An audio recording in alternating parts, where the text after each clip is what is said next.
America's game. Is India becoming just a pawn against China? In the gentle, cool breeze of the morning, the door of a podcast studio in Delhi slowly opens. Outside, the faint hum of traffic, the occasional sharp sound of a horn, and the steam rising from roadside tea stalls. But inside this room, the atmosphere is entirely different. The cool air from the air conditioner and the faint rustle of documents placed before a microphone set the scene, where sits one of the world's most renowned economists, Jeffrey Sachs. His face carries a look of seriousness, and in his eyes reflects the depth of experience that comes from decades of understanding international relations. This is no ordinary interview. This is a conversation that could determine the direction of India's future.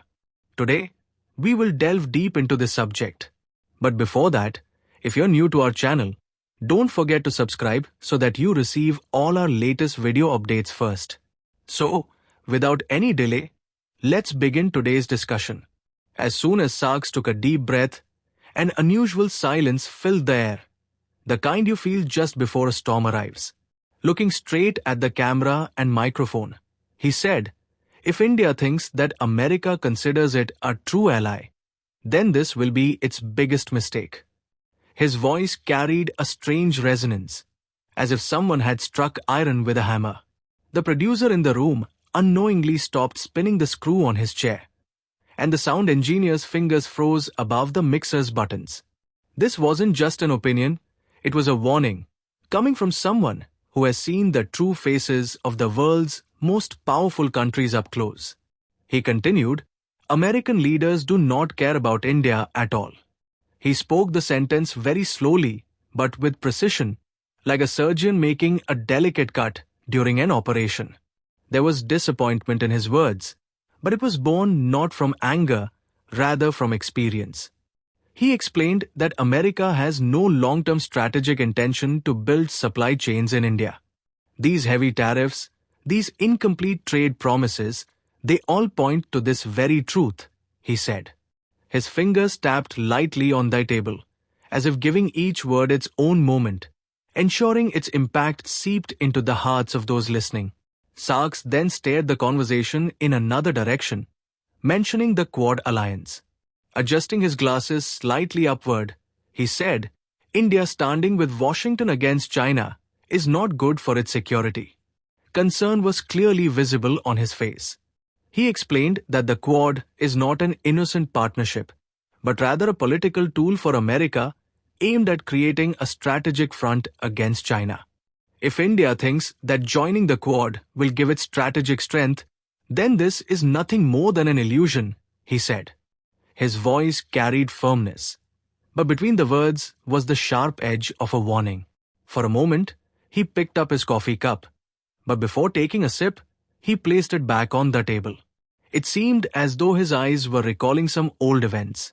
Then he said, "America's foreign policy never undergoes any major change, whether it's President Biden, Trump, or Obama. But with Trump, this truth becomes even harsher. He has no allies, no strategic partners, only a mindset focused on immediate gains." He spoke these words as if answering a complex riddle, one where instead of solutions, only more questions were hidden. There was now a hint of bitterness in Sachs's tone. Smiling faintly, yet with a touch of disappointment, he said, "When I was in India this spring, I had already said, don't trust any major trade relationship." The moment these words were spoken, a few people in the studio glanced at each other. It felt like a prophecy that was now coming true. America's new tariffs had made it clear that behind every claim of friendship and partnership, there is always a self-serving game. He picked up some files from that table and, showing one of the graphs, said, "India hopes it can be a good partner to America in reducing dependence on China. But the truth is, America has no interest in the Indian supply chain." His voice carried a cold analysis, yet every word struck like a hot sting. "Trump does not believe in long-term plans," he added. "He always looks at short-term gains." While speaking, he suddenly shifted the topic and said, "I have never been a fan of the Quad. It's America's game. And siding with America against China is not in India's interest. This time, his voice was firmer than before, as if he were explaining this to a room full of leaders who were about to make an important decision. Every word he spoke carried the depth that comes only from long experience. He made another sharp remark about Washington's leaders. They are full of illusions. They do not think about a big partnership with India. They only think about America's dominance. As he said this, there was a strange, cold confidence in his eyes, as if he knew his words would sting many. But hiding the truth was simply not in his nature.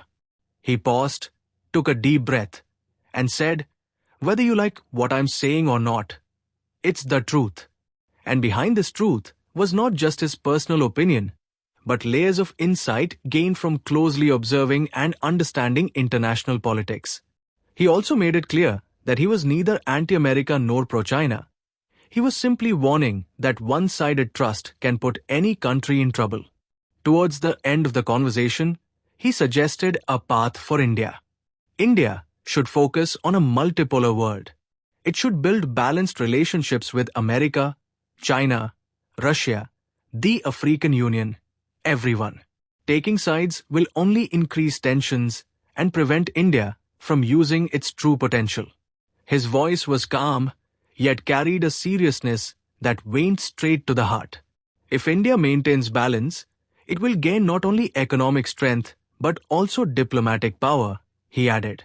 When the recording ended, the Sam Light silence returned to the studio. But this time, it was heavy, as if everyone knew they had just heard something that could no longer be ignored.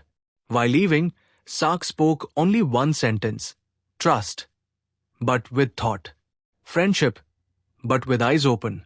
And perhaps this is the very line India will have to remember again and again in the coming years. Because in the politics of the world, even smiles can sometimes be the most dangerous weapons. Taught you something new, do not forget to like and share this video so that this information can reach others as well. Your likes and shares are a source of inspiration for us. If you have any questions or suggestions, please let us know in the comments. It will be our honor to answer your questions and listen to suggestions. And yes, if you like our content, subscribe to the channel and press the bell icon so that you stay connected with every new story. Thank you. GRT Business YouTube channel sources: news from various news agencies, opinion polls and other public sources. We try to ensure that every report and summary is accurate and verified, but we are not responsible for any dispute or error. Our aim is only to provide you with accurate information.